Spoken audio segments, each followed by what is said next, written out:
Testing can help you like just get you cold. Like if it's a hot day, you can just eat it like ice cream, but it's just in a cup. And testing is good because it usually takes about 3 minutes, and regular ice cream takes about, I don't know, but it takes about a long time. And like testing, if you buy some more, maybe like in the birthday party, you can tell your friends to make it, and everybody will have 1 cup of ice cream.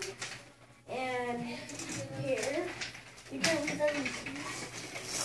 there's the flavors. Oh, sit down, sit down, sit down. We'll pass it around. And William. just show it. Okay.